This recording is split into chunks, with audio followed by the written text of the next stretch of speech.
Okay, I've been waiting days to do this. It's NBA draft player comp time. Before I even start, I know I'm gonna ramble on and talk a lot about this stuff. The NBA draft just excites me a lot for no reason.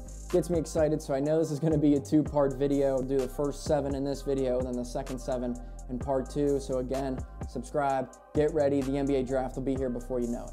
2025 NBA draft player comps for 14 projected lottery picks. I think my knowledge expands beyond just the lottery, but we'll see what Jeremy Woo has to say, see if I agree with his comparisons, and of course, if I disagree, I'll give my own comp. And of course, make sure you like, share, subscribe. It's all sports all the time here. If you're a sports fan, you have to be subscribed to this channel. The goal here isn't to draw a perfect comparison for each of the 14 projected lottery picks. We'd guaranteed to be wrong. Well, that's pretty accurate. I'm usually not wrong, but if they say so. This exercise serves as a lens to think about a prospect's future role, examine his range of potential outcomes, and consider which areas of development are most critical to long-term success.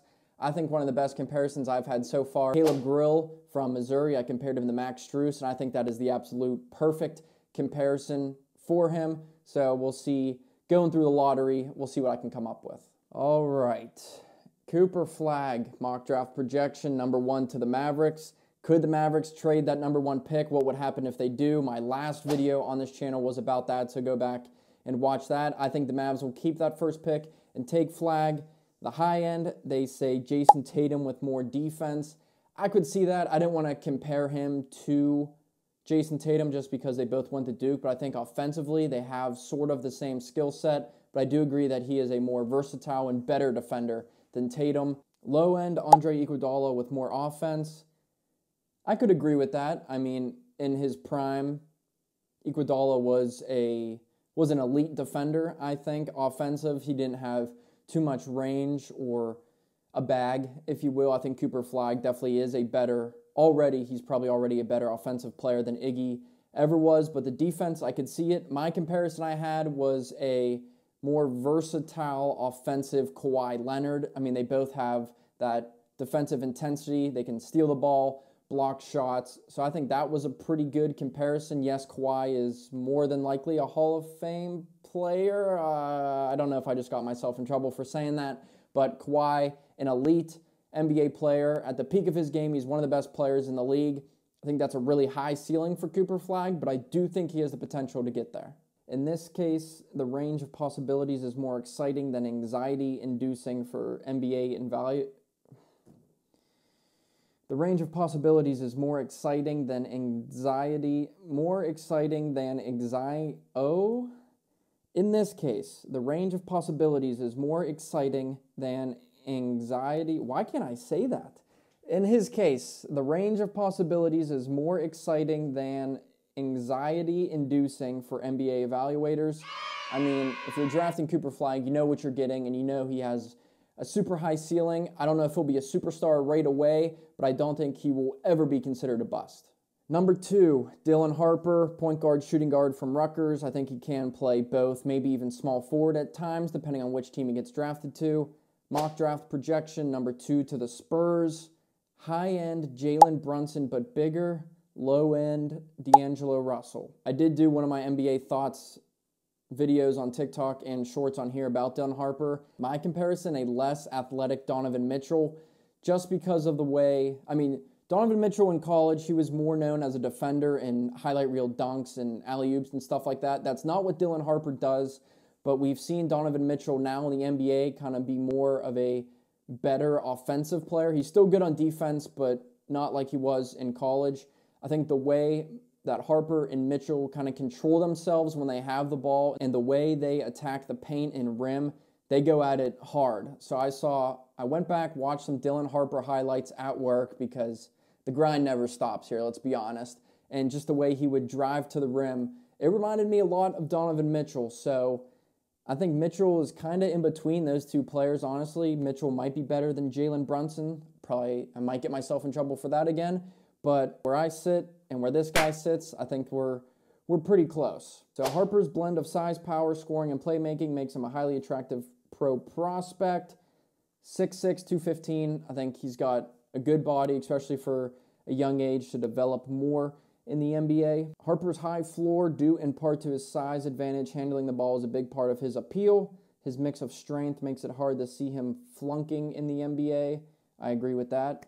He could wind up as an average shooter, and his defensive impact could be inconsistent based on past tendencies. But I mean, yeah, he's going to be a lottery pick. D'Angelo Russell was a number 2 pick in 2015. Became an all-star. He's been a productive player. D'Angelo Russell is one of my favorite players in the NBA for, no reason. I hate Ohio State basketball, but D'Lo, he's become one of my favorite players in the NBA. So I think Dylan Harper is a bigger D'Angelo Russell. I mean, they're both lefties, so of course it makes more sense. But I like my comparison of a present-day Donovan Mitchell than Jalen Brunson or D'Angelo Russell. Number 3, Dylan Harper's teammate, Ace Bailey. They got him shooting guard, small forward. I mean, I've stayed away from making a video or TikToks about him because I don't really know. I mean, he is such a unique player. I think he has to get bigger, has to get stronger. If I had to make a comparison, I mean, I see flashes of Kevin Durant. I mean, Durant's one of the best players of all time. I don't think his ceiling is quite that high, but the way he moves with the ball, pulls up, he's got a quick release on his jump shots, and the height and skinniness of those two are definitely comparable. Here they go high-end Michael Porter Jr., low-end Andrew Wiggins. I was kind of thinking of Wiggins when I was watching Ace Bailey highlights at work. I mean, Michael Porter, not a very good defender or good ball handler. Ace Bailey is a good defender, a good ball handler, which I think he also just needs to improve. If he can improve his ball handling, he might have the chance of reaching Kevin Durant status, but I mean, I think Michael Porter Jr. is just a better pure shooter than Ace Bailey, but let's see what they say. Bailey is the draft's most dynamic shot maker. Okay, so I wouldn't say Michael Porter Jr. or really Andrew Wiggins is a dynamic shot maker. He's got the size to rise and shoot over most defenders. Kevin Durant-like maybe. Going back and watching highlights, he's making turnaround fadeaway jump shots. He's pulling up in traffic with 2 or 3 guys in front of him and still able to get off a shot and making it at times. So I think he's one of the more interesting players in this draft. I don't think he has such a low floor, but his potential, he definitely has a high ceiling. But again, I think he just needs to put on more muscle, work on his ball handling skills, because the shot making's there, blocking shots on defense is there. So whatever team, 76ers, that would be an interesting spot for him, especially if they move on from Paul George or something. But he can definitely play from shooting guard anywhere to power forward, depending on the type of lineup. Maybe some small ball 5, but again, just needs to bulk up, put on a little bit more muscle. Okay, this one's interesting. VJ Edgecombe, projected number 4 to the Hornets. I think that would be a sick place for him to go, catching lobs from LaMelo Ball. That would be cool to see. They're saying high-end Victor Oladipo, low-end Jaden Ivey. That's interesting. I think he's more athletic than both of those guys, but Victor Oladipo and Jaden Ivey, definitely both athletic guards. My comparison is a less fat, skinnier Zion Williamson. I mean, Zion, he's more of a small forward, power forward at times. Edgecombe, I think we'll see him at shooting guard or small forward, especially goes to the Hornets. The way him and Brandon Miller work, it'll be one of those two, shooting guard or small forward. But Edgecombe, I think he's the most athletic player in this draft. His combine numbers for three-quarter court sprint, shuttle run, vertical leaps, max vertical leap, they actually weren't as high as I thought. But, I mean, on the court, you can just see how athletic this guy is. Elevator pitch with Edgecombe centers largely around the possibility that he develops into a capable on-ball creator where his speed, strength, and elite explosiveness could best create problems for defense. I mean, that's his best abilities: athleticism, explosiveness, and strength. He does need to be a better ball handler, especially if he's playing a guard position on the floor. Obviously on the Hornets, LaMelo Ball, he's putting up a lot of minutes, but he's just bound to get injured, so they're going to need another ball handler, even though Trey Mann was one of the most underrated players in the league this year before he got injured as well. Edgecombe, I think he needs to be better at creating his own shots, being a better ball handler, and I think he has a chance. If he ends up being a Victor Oladipo, I think Oladipo is a very underappreciated NBA player. It's kind of sad the way his career came to an end. But, I mean, if he can reach a Victor Oladipo level, I think that's a good career for Edgecombe. Jeremiah Fears, freshman point guard from Oklahoma, projected number 5 to the Jazz. That team is so guard heavy. Young guards, Isaiah Collier, who started playing really well last year. Keontae George as well, who I'm a big fan of.